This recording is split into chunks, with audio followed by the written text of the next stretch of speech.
So I want to turn it over to Trey Ford, Marcia Hoffman, and Kevin Bankston for their fun presentation this afternoon. Good afternoon. Thanks for coming out and joining us for this session on legal landmines that stifle security research and how to disarm them. There are three of us here today. My name is Marcia Hoffman. I am an attorney and I am in private practice, and I work on issues involving privacy, security, hacking-related matters, encryption, some copyright. And I am also a non-residential fellow at the Stanford Center for Internet and Society, and I'm special counsel to the Electronic Frontier Foundation. Trey, would you like to introduce yourself? Sure. Hey guys, my name is Trey Ford. I serve as global security strategist with Rapid7. For the last couple of years, I was working full-time here at Black Hat, and basically here to connect with you guys and discuss a little bit about how hacking is affected by law. Hello. Whoa. Hi. I'm Kevin Bankston. I'm a law-talking guy who focuses on surveillance, online privacy, free speech, and such. I used to sue the bastards with Marcia back at EFF. Now I wonk the bastards in Washington, D.C. at a place called New America Foundation's Open Technology Institute. So this is our plan for today. We're going to spend the first 20 minutes or so giving you a sense of some of the laws that we consider security research landmines. And we're going to cover, 5 laws? Very briefly, just to kind of give you a sense of what they're like and where some of the problem areas are from our perspective. And then we are going to play a game. And we're hoping it's going to be very interactive. This is a bit of an experiment for us, so we're excited. Hope it works out well. Very non-standard. Very non-standard. What we're going to do is we're going to together generate some random scenarios to try to walk through how these laws apply. And the idea here is to get everybody thinking about where the problem areas are and how we might start to think about fixing these problems. And so at the end, our goal is for everybody in this room to kind of be in a position to think about how we might actually get to a position where we can fix these problems. For the sake of logistical efficiency, I think it might be best if folks could come forward and maybe concentrate on that side of the room, if you want to. I think that'll make the interactive part of it a little easier for us. Okay, so let's get started. The standard disclaimer that, of course, you'll hear from any lawyer is this is not legal advice. This is information. We're here to educate you about the laws at issue and the problems, and hopefully that's beneficial and useful for you. But this is, of course, not a comment on any particular situation. And if you have questions about your own circumstances or research that you want to do, you should, of course, talk to a lawyer. Come talk to me, come talk to Kevin. There are others here as well, and I'm sure everybody would be happy to help you out. Okay, so the first landmine we're going to talk about is the Computer Fraud and Abuse Act, which I think a lot of you have probably heard of before. It's been in the news a lot over the past couple years. So that I can just kind of get a sense, how many people in this room know about Aaron Swartz's prosecution? All right, a very good number. How many of you know about the prosecution of Andrew Auernheimer, AKA Weave? Okay, a good number of you. Okay. So the CFAA is a law that was passed in the mid-'80s at a very different time. And it has a number of prohibitions, but the one that has become the biggest problem is one that is actually fairly simple. It makes it illegal to intentionally access a computer without authorization or in excess of authorization, and thereby obtain information from any protected computer. And so this is the concept that's the problematic one, this idea of without authorization or exceeding authorized access. You would think on the face of it, it's pretty simple, but the problem is the law doesn't actually define what authorization is or how one would indicate authorization. The statute has no definition of the term authorization or without authorization. Interestingly, it does define the concept of exceeding authorized access. And basically what that means is you are authorized to access the computer, but you are obtaining or altering information that you don't have permission to obtain or alter. So we do know that, but we don't know about without authorization or how that's indicated. And so the courts have really struggled with this. What makes access unauthorized? Does it mean that you've breached some sort of a technological barrier that's meant to keep you out? Does it mean that you're using a technological means of accessing information that the computer owner just didn't anticipate, didn't think of? Does it mean that you're accessing information that actually you're allowed to access, but then you take it and use it for something you're not supposed to use it for? Is that unauthorized access? And these questions have really tripped up the courts. One of the reasons why this is so problematic is because the CFAA has some really harsh penalties. And so if you're convicted under this law, it can be a really tough situation. The type of unauthorized access that I've been talking about here, as a general matter, if you violate the law, it's the first time you've ever done it, it's a misdemeanor. And that means that it's a relatively low-level offense. You could spend some time in jail, but it won't be more than a year. The consequences for your life are relatively low.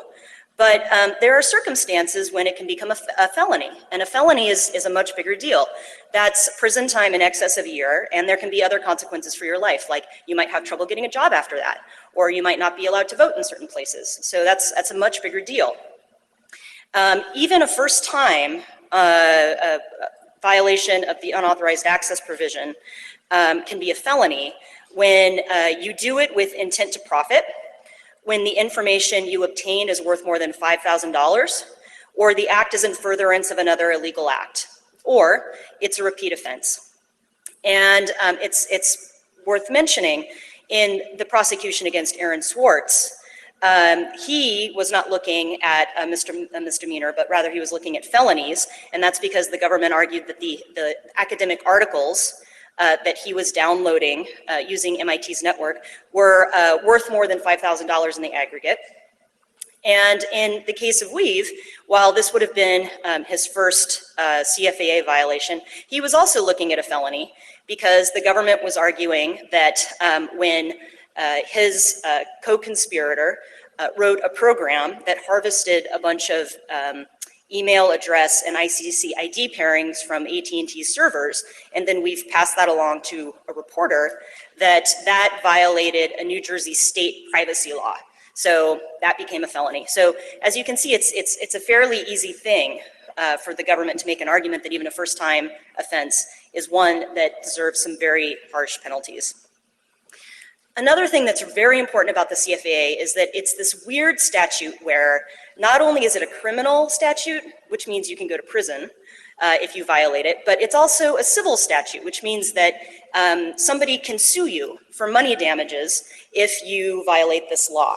And the thing that's really problematic about that is that if you're dealing with a civil case where, normally one private actor is just suing another guy, this is just a beef between two people or, a company and another company, a company and a guy, a court looks at that very differently, I think, than when we're talking about a situation where the government has decided that they are going to prosecute somebody for committing a harm against society, and that's deserving of prison time. And yet, the cases that are decided just between two people become precedent for these other cases. And so I think what happens is judges find themselves in a position where they're thinking about the wrongs in the context of two people sorting out a dispute, but that becomes precedent for what the government can do to pursue a person later. So that's pretty crazy. In the civil context, private companies can sue for injunctive relief, which means basically a court order saying you can't do this anymore. Or they can sue for damages, for money damages, to basically compensate somebody for whatever loss they've suffered. Something that's interesting to note is that a private party is in a position to sue if it can show $5,000 of loss. And loss is basically like out-of-pocket costs needed to remedy the situation. And so what's scary about that is that lots of things could constitute loss. For example, somebody discovers a vulnerability and reports it to a company. If the company wants to turn around and sue, they could say that the cost of fixing that vulnerability perhaps might be loss, right? I've even seen a case where a company argued that the costs that it had to pay lawyers to investigate whether it could sue and then ultimately sue constituted loss. So basically, that means companies are in a position to manufacture loss pretty easily if that's what they're trying to do. Okay, so that's the CFAA. I'm now going to turn and talk a little bit about another law that you may have heard of, the Digital Millennium Copyright Act. Marcia, let me jump in real quick. Okay. Real quick, some of you are raising your hands. Be aware that right now we know we're creating a lot of questions, and we're going to be exploring these fairly aggressively shortly. So right now is the time to be starting to ask those questions. Make a note. We'll hit them in a little bit, all right? So the DMCA is kind of a cousin of the CFAA. You'll see that it's actually pretty similar. The basic prohibition of the DMCA, section 1201, says that no person shall circumvent a technological measure that effectively controls access to a work protected by copyright law. Okay, so what are works protected by copyright law? We're talking, music, ebooks, movies, on DVDs perhaps, code. Code is copyrightable, right? So even just basic code is something that's at issue here. Now, this is a law that while it's meant to protect copyrighted works, this is different from copyright infringement. You can actually circumvent some technological measure and gain access to a copyrighted work and do nothing with that work. You don't have to infringe it at all, but you've still broken the law under the DMCA simply by circumventing that access measure. And so, I think it becomes very important. What does this mean to circumvent a technological measure? What is a technological measure? Under the decisions that we have from courts, I think it's pretty clear that DRM, digital rights management systems, count, encryption counts, authentication measures count, but then we have questions. What about code obfuscation? What about proprietary protocols? What about chain of trust signing? Do these count as technological measures? And I think that is very much up in the air. Now, unlike the Computer Fraud and Abuse Act, the DMCA actually has some important exceptions that everybody here should know about. I'm not going to get into them in great detail, but if you do work that you think might be affected by the DMCA, it's worth knowing about these. There is a reverse engineering exception, but it's fairly narrow. It basically applies only when you're working to make code interoperable with other code. There's an encryption research exception. There's a security testing exception, but only if you have the permission of the computer owner or the network administrator. And then there's also this weird exception where if you have a device that collects information about you online, you can circumvent for the purpose of disabling that collection about yourself. Very little known. Most people don't think about that one. So the DMCA, frankly, I think is a little scarier than the Computer Fraud and Abuse Act because the penalties are, I think, even tougher. Again, this is one of those weird hybrid civil and criminal statutes, so it has the same problems with precedent. On the civil level, somebody can sue you and get injunctions, again, keeping you from doing this type of thing in the future. They can get actual damages, meaning, the actual loss that they suffered, a compensation for that. But this law also has statutory damages. And what that means is there's this provision that says, if you, party who's suing, decide that you don't want actual damages to compensate you for your loss, we'll just say that for every violation of the law that you've suffered, we'll give you somewhere between $200 and $2,500 at the judge's discretion. And if the offender is one who's a repeat DMCA violator, then the judge has the discretion to actually triple that amount. And so you can imagine a circumstance where if somebody actually is violating repeatedly or distributing tools to let others violate, and it happens quite a bit, you can really rack up the penalties. And there are criminal penalties as well for violations of the DMCA that are willful and for commercial advantage or private financial gain. And in situations like this, you can be fined up to $500,000 and be imprisoned for 5 years for a first-time offense, double that for repeat offenses. So $1 million fine and maximum of 10 years in prison. So what I would say about these two laws is it's not always clear which actions are illegal. The vagueness of the pivotal language tends to lend itself to selective enforcement, meaning that, for example, the government could say, we really don't like this person. And so while we let this slide a lot, we're really going to use this tool to go after a person for stuff that may be actually not the type of conduct that these statutes are meant to prohibit. And because of the harshness of the penalties, if you get the book thrown at you, you really get the book thrown at you. Okay, so now I'm going to turn it over to Kevin, and he's going to tell you about some other landmines. Hey guys, so I'm here to talk about a law called the Electronic Communications Privacy Act of 1986. So you know it's quite up to date and really deals well with the vagaries of today's technology. And basically this law, I mean, all joking aside, this is a law that is important to protecting online privacy. It's the law that your EFFs and your ACLUs use when they're, say, suing the NSA or suing AT&T or trying to make sure that the government gets a warrant when it wants to seize your email or track your cell phone. But it's also broad and vague enough that it poses a real challenge, I think, to researchers. So it's 3 landmines in one. There are 3 big parts of the law, and I'm going to blow through this pretty fast. You'll probably miss a few details. It's okay. I just want you to get the general sketch, and then some of it will become more clear when we get into the game. So there's the Wiretap Act, which governs real-time monitoring of the content of someone's communications. There's the Pen Register Statute, which governs the real-time monitoring of non-content information or metadata about a communication, or dialing, routing, addressing, and signaling information, as the statute says. And then the Stored Communications Act, which governs the privacy of communications that you store with a communication service provider like your Gmails or your Facebooks or your ISP or whoever. The Wiretap Act is the big one.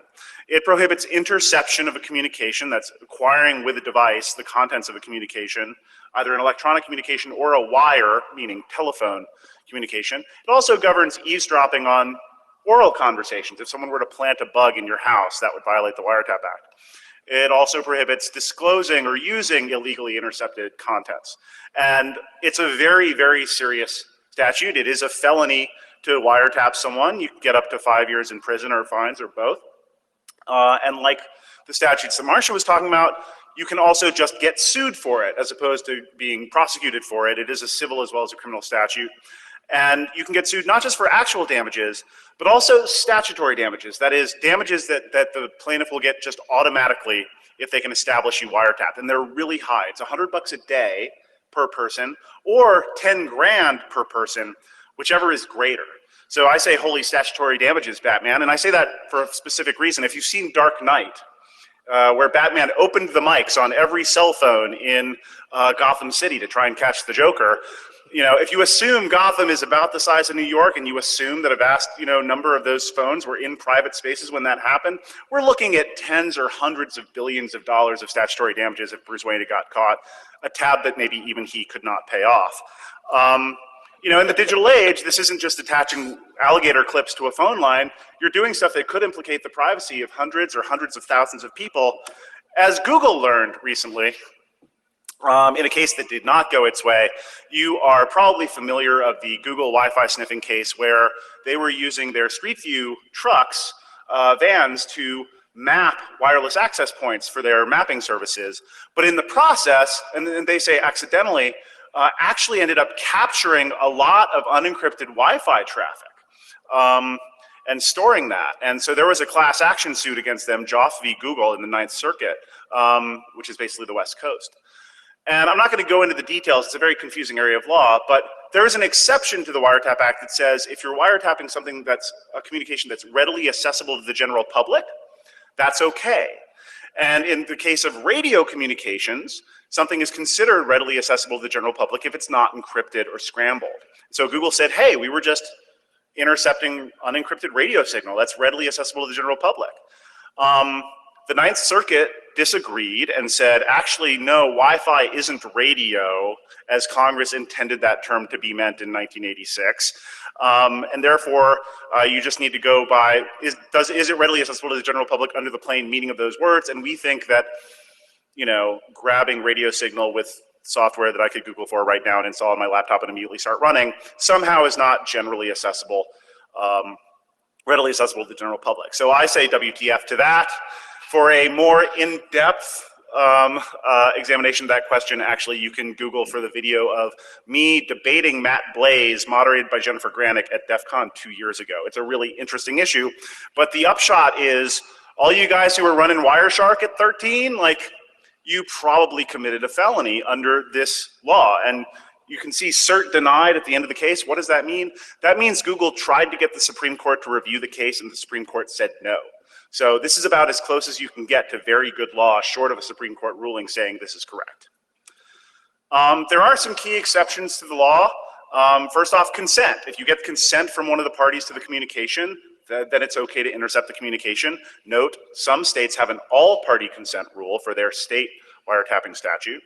There's an exception for providers who intercept your communications in the ordinary course of their business of providing you communication service.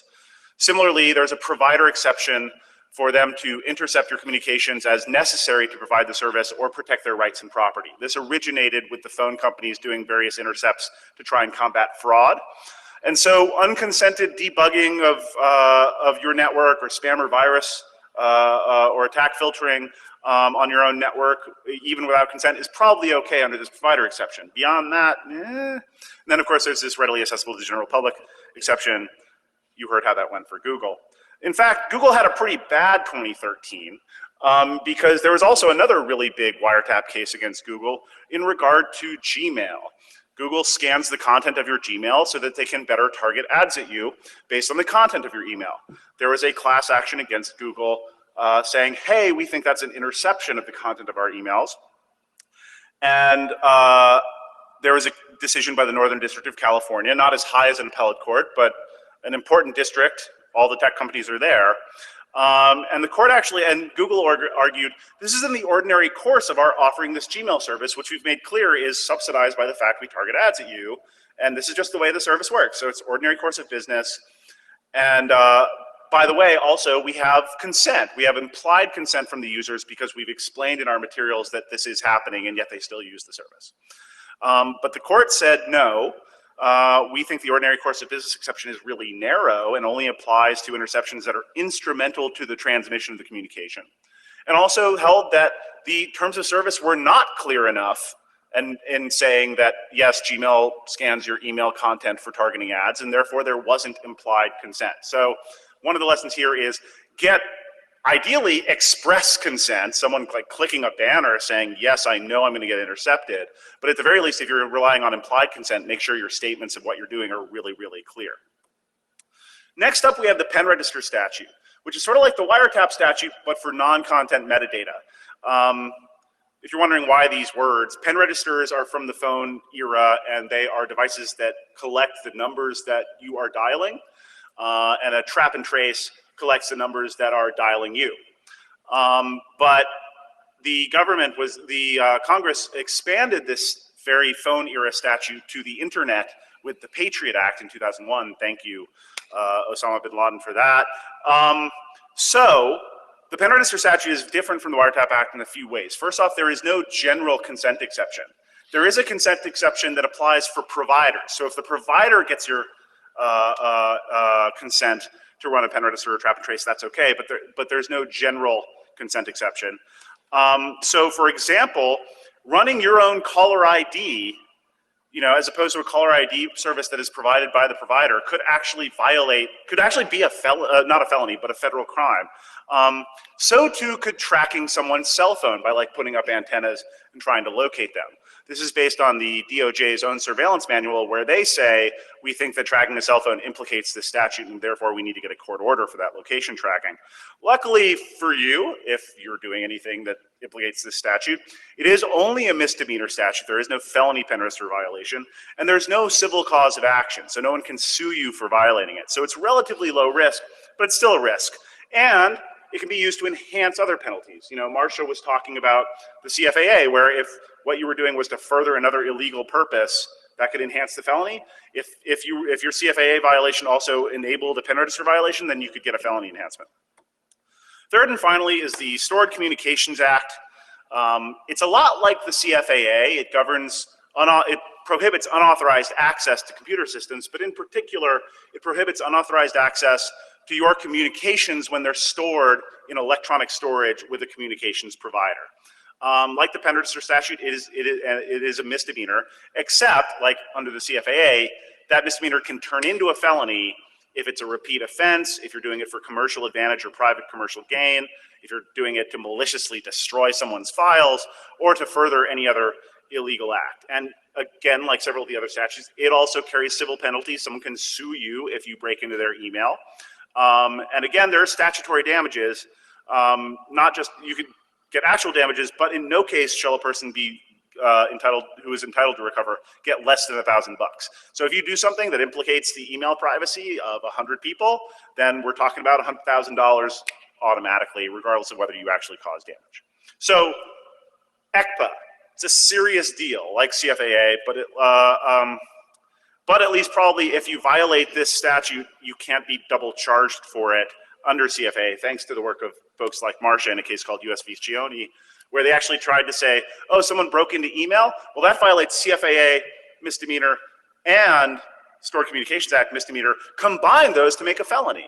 And actually, we've done pretty good at pushing back in the courts and saying you can't actually enhance based on the exact same conduct. You have to have been doing it to further some other act. But so those are the three big ECPA landmines. And now that we've laid out the 5 key landmines, we're gonna move on and ask you, shall we play a game? Let's play a game. All right, so I'm going to break this out a little bit, kind of describe our strategy. Statute of limitations varies based upon each of these laws. We're not going to jump into that. Did you guys enjoy that legal course? Everybody clear and straight on law? Yeah, clear as mud. So if you're like me, you're going to have a lot more questions than you have answers right now. Rather than starting legal discussions right out the gate on current researchers that are doing work at Black Hat right now, or in the last couple of years, what we're going to do is use you for random number generating. We're going to run through a short list of activities, actors, targets, motives, and wildcards. So Laura, first off, give me the first couple numbers you've got drawn from the deck. 7, 6. I need 3 more. 8, 2, 4. All right. 7, we're going to be brute forcing. The actor is Aaron Schwartz. Number 8, the target's the Chinese. The motive is debugging or improving system security. And the wild card is along the way we're dropping O-Day. So we've got Aaron Schwartz, brute forcing what? The Chinese? Oh wow, we really got a doozy here. For the sake of improving system security. Oh my God. So the Chinese is deliberately ambiguous. That could be the Chinese government, that could be a Chinese business, that could be whatever. Let's say it's the Chinese government. Let's say Aaron Schwartz is brute forcing his way into a Chinese system in order to debug or improve their security. Apparently he wants everyone. He's an altruist. He wants everyone to have good security. And then he's gonna drop an O-Day. He's gonna drop O-Day, yeah. Okay, this is not gonna go well for Aaron. Wait a minute, he's doing this for good purposes right off the bat. Does any part of this sound like a problem? You guys ever run brute forcers? Don't raise your hands. That's Actually, not let's funny. take a vote. How many of you think something like this should be illegal? Show of hands, you can raise your Show hands of for hands. this one. How many think it shouldn't be illegal? It's definitely questionable. and Under interesting. US law? Illegal under US law. No. No. All right, so Aaron is brute forcing. Let's say he's trying to push his way into a mail or communication system in China. What's wrong with that? Okay, well, so first off, you said good purpose, and I think one of the lessons here from the legal lesson is just because you have a good faith reason for doing what you're doing is not going to get you off. It may mean that you're only charged with a misdemeanor. Meanwhile, if you're doing something in bad faith, if you're trying to do something really nasty, then you very well might get a felony enhancement. It sounds like this would probably be a misdemeanor violation of the CFAA. And I think one of the object lessons from this particular fact pattern, assuming that the Chinese that he is hacking are in China, Right. is that although the CFAA is a domestic US law, it protects computer systems outside of the United States as well as inside the United States. Basically, a protected computer under CFAA includes computers outside of the US so long as they are used in commerce with or communicate with computers in the US, which is most computers. So yeah, and then he dropped an O-Day, which means everyone's going to know about it, and someone's probably going to come after him, quite possibly the Chinese themselves suing him in US court. Let me interject real quick. Now, we're talking about dropping O'Day here. A moment ago, we talked about, he's an altruist, and so he's going to make a good faith effort. So using small, less than legal terms, what does good faith mean, and where does that fit in with O'Day? Do we want to go there? So I'm thinking maybe this is a scenario where Aaron feels like the Chinese government is not likely to fix this problem if he just tells them directly.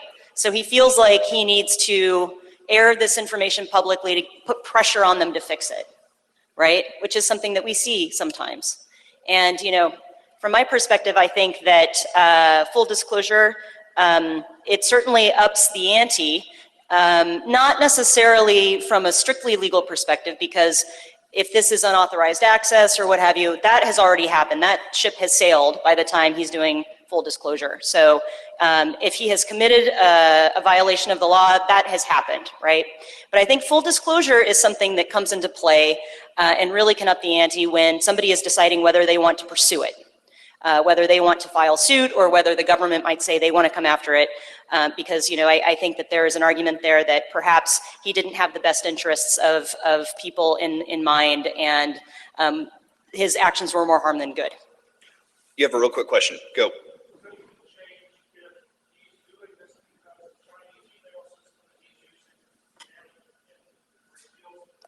Ooh, hackbacks. There is currently no hackback exception to the law, although there are some in Congress who would like to see one. That is an ongoing debate about whether and how the law should be changed to allow offensive measures against those who you think are attacking you. But when I say who you think, I'm pointing to the attribution problem. That server in wherever that seems to be attacking you could actually be, that attack could be routing from somewhere else. So you may end up blowing up the system of some innocent person who just got owned themselves. All right, we're rolling forward. Laura, next numbers. 41615. 4, we're doing location tracking. The actor is an academic or proper security researcher. Let's see, the target is his current employer, obviously because the researcher's a male, because I'm a jerk. The motive is corporate espionage against his own employer, mind you. So maybe they're going to be going to launch a stealth startup. And the wild card is going to be that the victim actually has no monetary damages. I don't know how that's possible. Okay. So let's play this out. We have an academic security researcher. He is tracking the location of his current employer. So let's read that to mean he's tracking the location of other academics at his school. Okay. And he's doing it to try and figure out what they're up to, because he's a competitive dude. There you go. If he's a dude. But he ended up unsuccessful. He didn't make any financial gain out of this. No one was harmed by it. Has he done anything illegal? Guys, let's ask the audience. Is anything illegal about this? He's spying on other researchers because he's competitive academic research. I've got one hand and a handful of nods. The rest of you are kind of shrugging. Depends how he's doing it.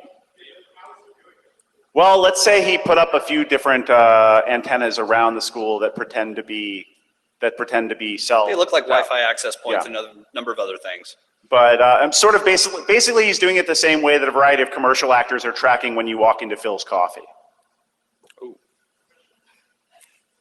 No permission. Assume no consent unless we say consent, and there's nowhere where we say consent. That would have been. That is a good point, though. Consent fixes pretty much anything, except in this case, because what this probably violates is the pen register statute, because as the DOJ's own surveillance manual says, tracking people's cell phones is a pen register.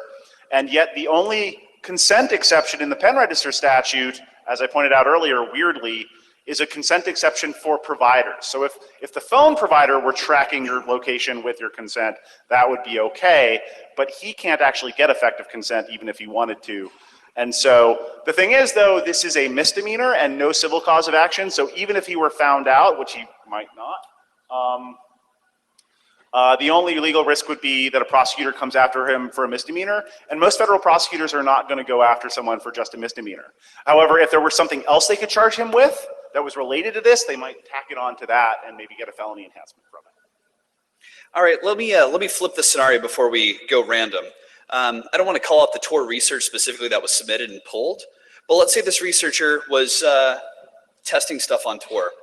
I mean, the only real way to research Tor traffic is to take a look at live traffic. So you're making it a network sniffing. Yeah, we're going to network sniffing. Yeah, we're going to network sniffing now. Let's go So there. academic researcher doing network sniffing. Because it's competitive. Because he's competitive. Because I'm a jerk. Do you want to? Yeah, No monetary I mean, damages. offhand, that would not appear to satisfy any of the, I mean, first, that would be a wiretap. If he is capturing the traffic coming out of the Tor exit node, that is the acquisition using a device of the content of an electronic communication, or in this case, probably many electronic communications. He doesn't have consent. Because it's easy to He is a provider. He's providing the communication service. He's one of running an the exit Tor node. runners, Right. Tor node runners. However, then the question becomes, well, is he doing it to protect his own legal rights or property, or to maintain the service, or debug the service, or keep it secure, or prevent fraud? Or is it necessary for him to do this incidental to providing the service? And the answer to all those questions is no. Well, it makes He's sense, doing right? it for research. Consent's really easy to get from, hundreds or thousands of anonymous users, right? I mean, so this actually highlights one of the key problems, I think, which is there is no researcher exception for the Wiretap Act, and one can imagine some fairly beneficial research that could be done around the Tor network, but getting close to that is pretty legally toxic. All right, next group of numbers. Oh, sorry, go ahead. Quick question.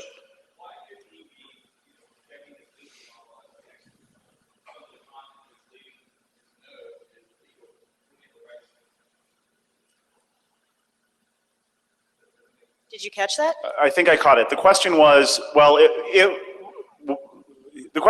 what if he's filtering for illegal content? Is that a way of, or what? He's troubleshooting. He's trying to maintain service. Okay. I mean, certainly there would be an argument there, and one could expect a variety of providers would make this argument that if they were like, say, I don't know, searching for hashes of child pornography, as in a news story that came out this week, one argument that could be made would be that's protecting our own rights and property because possession of child porn is a strict liability offense, and we're trying to protect ourselves against liability for transiting that child porn. So like that might fit the provider exception, for example. But I think generally just trying to scan for potentially illegal material would be probably broader than most courts would read that exception. I also think if we're talking about an academic researcher who has set up a Tor exit node for the purpose of doing this research, it's probably unlikely the provider exception would really help them out. So one more? One more. One or two? Laura, next numbers. 564. 56431. All right. So we're accessing someone's email. The actor is, again, Aaron Schwartz, the internet's boy. Target is a corporate rival. Oh, this is perfect. Number 3, the motive is security research, of course. And the wild card is he's using a white and black terminal because he's, when it goes for discussion, he's going to look like a hacker, clearly. This was a fact that was used in an indictment? No, a search warrant application. Several years ago, EFF had a case that involved this college student in Boston who was a computer science major, and the local police started investigating him because they thought he might have been behind sending some like hoax emails. And so they applied for a warrant to go seize his computer and various devices, which they did. And then EFF challenged the warrant and got it invalidated. And it was interesting because when the police apply for a warrant, they have to make a showing to a judge that there's probable cause to believe that a person's done something illegal, right? Something criminal. And the facts that were cited in the warrant application included the fact that he was a computer science major, that his peers thought he was pretty technically sophisticated, that they asked him at times to help them fix their computers, and also that he had 2 operating systems on his computer, including one artifacts that had a black background with white text and a command line. So this was evidence of Just to criminal check for behavior. criminal traits. Anyone in Can't this make room this stuff follow up. that in any way, shape, or form? Don't even bother raise your hand. I'm going to assume it's all of you guys. All right, so, So do we want to, since we already did a corporate rival, do we maybe want to tweak this to a system used online, say like Gmail? So he's like Sure. testing the security of Gmail, and in the process, Right. he accesses accessing someone someone else's else's email. So let's talk about how he got in there. Was he using stolen credentials? Was it something that was found on a password dump? Was he brute forcing? Or did he sidejack someone's session? He's got into somebody else's email. Doesn't much matter how, does it? I don't think it matters much how. I think, You guys have never run Fire Sheep or anything else like that, right? Nod your head and smile. Yes, no. yeah, please don't, no. yeah, don't nod your head. So I think this is an interesting situation where if the police decided they wanted to go after this kind of thing, they have two options. They have the Stored Communications Act because it's email stored with a provider, or they could choose the Computer Fraud and Abuse Act because it's accessing a protected computer and obtaining information. This is exactly one of those situations that Kevin mentioned earlier where at times the government has tried to combine these two things, kind of smush them together, where each would be a misdemeanor. Basically, the idea would be, well, we'll just kind of bootstrap them together and we'll make them a felony. And because the conduct that's being targeted here is basically the same conduct that violates both statutes, as Kevin mentioned, we got a really good decision in the Fourth Circuit saying you can't do that. You have to pick one law or you pick the other, but you can't just combine them to get a tougher penalty. And so I think the other main takeaway from this is even if his motive was innocent security research, he just wants to find out, is Gmail secure? And he discovers, not really. That would not prevent him from getting prosecuted or sued by Google for that matter. In spite of a What it good would faith do- effort or a discussion or taking it to CERT or anybody else, he's already broken the law. Yeah. And the difference it would make would be, though, he would not get charged with a felony. Oh, good. So he would spend at least, less than a year in prison. Yes, it would be a right? misdemeanor. It would be a Okay. misdemeanor. I'm sorry? I would say at that point that's consent. If you are testing on your own account, I would say that's consent. It's kind of challenging because when Yeah, you're I mean, it fuzzing, might you always know where you're going to land, right? Yeah, it might depend on the particular facts. I mean, Google might argue that he's accessing parts of their system that he was not authorized to access. But if he's accessing, but in terms of the Stored Communications Act, it's probably like, yeah, he's accessing his own stuff. So we're going to move very quickly because there's a mountain of hands up. Rebecca had hers up. We'll go to Katie. And then after that, we need to talk a little bit about certain things you think might improve some of these laws. Okay. What would happen if it was not an email system, but something that had either default user credentials or null password that no one had changed? Default creds or null password, because there's a lot of SCADA and other fun stuff with no creds, right? Anonymous FTP. That's not even logging in.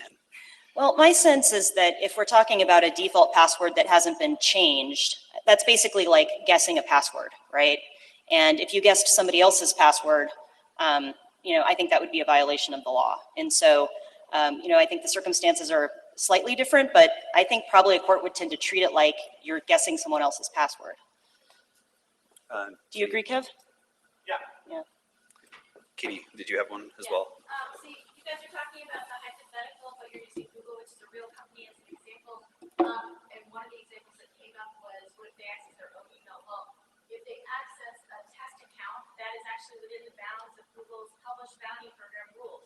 Right. So in reality, I just wanted to kind of bring this back to Sure. what Google's program actually has, which is the provision saying, do your best good faith effort, not to Right. violate the privacy of other users when you are testing on our service. And that's a good way that a lot of organizations like Google Yeah. have provided a way for security researchers to do their research safely. Right. And also ask them directly not to violate the privacy of their other users. So they're not in that position. And in Google's case, they offer that. Right on. Awesome. So Marcia, Kevin, Katie, do you want to? gotcha. Hi, so I was just saying that you were using a real-world example of a real company, but in the case, oh, hi, Steve. In the case of Google, they actually provide a direct call to action for researchers testing their live services, saying do your best faith effort not to violate the privacy of another user, and you may be eligible for a bounty. So I just wanted to clarify, considering there was this kind of a lot of hypotheticals going around in Google's actual case, and a lot of online services that offer security researchers, I guess it's amnesty from prosecution. It's under these circumstances. Do your best faith effort not to violate the privacy of other users. Microsoft was actually the first major corporation to do this in 2007, where we said if you disclose an issue to us former us, sorry, I'm former Microsoft. Still getting used to it, 9 weeks out. Anyway, but yeah, 2007, Microsoft was the first major corporation to actually declare this, even before we had a bounty program, former we. So I think it's worth noting that this highlights that there is a lot that companies themselves can do to try and lessen the chill, as it were, in place of or in anticipation of or in the hopes of getting changes to the law. While we're waiting for changes to the law, there are a variety of steps that companies can take to try and make research less of a landmine-y situation. Yeah, and policies like Google's, which other companies have too, I think are a really great way for a company to sort of channel and say, make it clear that they're not just kind of looking to bring the hammer down on anybody and everybody they could, right? They're interested in learning about vulnerabilities, and to the extent you might be nervous about the fact that they could have an aggressive reading of the law, it's something you shouldn't worry about so much, because they're letting you know that they're not just looking to prosecute or rather to refer to law enforcement or to sue anybody that they could sue.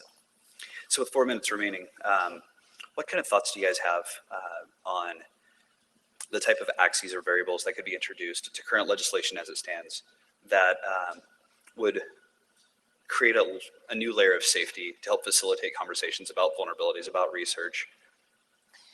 Well, I think there are a number of ways we can think about how to improve things. I'd actually be very curious to know what you all think about this. One thing we can do is try to more precisely define exactly what is illegal. And some of you may know that Representative Zoe Lofgren has introduced a bill called Aaron's Law that would be, if passed, a significant improvement to the CFAA by making explicit that you have to actually breach a technological barrier in order to have access without authorization. So, that's one approach. Another idea might be to add basically exceptions for certain people doing certain things, like security researchers, for example, or those who have good faith in one way or another. So those are ideas. Yeah, definitely Aaron's Law, which would sort of clarify what counts as an unauthorized access and would also avoid some of the double or quadruple charging we've been talking about, which sort of just puts that much more pressure on, puts that much more chill on. I think the pen, this is not an official policy position, I'm just brainstorming, but on the pen register statute, it would seem that it might make sense. It would be consistent with the Wiretap Act and with the way technology works now to have a general consent exception that isn't just useful to providers, but is useful to anyone so people can do, consented to research on people's metadata. I think the Stored Communications Act actually strikes a pretty good balance, speaking generally. As far as the Wiretap Act is really scary. And I want a really strong Wiretap Act. I'm a civil libertarian, and it's the same law we use to try and keep the government in line. But this unencrypted Wi-Fi thing is problematic at the very least, and I think it's worth Congress having a discussion about whether and how they might want to clarify or change the law on that score. We could talk about a research exception. There's been a little bit of academic work looking at what that might look like. Part of the problem with a research exception is you either draw it so narrowly that it's not very useful, or it's so broad that it becomes a huge loophole to a really important privacy law. One way of addressing that, and this is just an idea I had this morning while we were preparing, is just as we have felony enhancements if you're acting in bad faith, with the wiretap statute, maybe you could have a felony de-enhancement, like be able to knock it down to a misdemeanor if you can prove that your purpose was security research. And so have an exception, not to the law, but an exception to getting charged as a felon for that violation. And also perhaps have a similar exception in terms of the statutory damages, such that if you're a researcher, you can only get sued for actual damages that you caused rather than Bruce Wayne level damages. And that's zero. So We are at zero. parting shots, for those of you that probably have run Wireshark or other tools or done some level of sniffing, please don't raise your hands. Pointedly, I hope this was helpful. I hope you learned a couple of things about the current status of law. Anybody discover anything new that they weren't really aware of? I want you guys to be aware that there are organizations out there that are working on helping educate legislators and other key officials on what the law currently means, what it means to us, what we're afraid of. And there's a coalition being launched to try to help organize the community and industry efforts on that discussion. If you want more information on that, come on and talk with us. Kevin, Marcia, thank you. Thank you. Thank Thanks, you. guys. Thanks, everybody.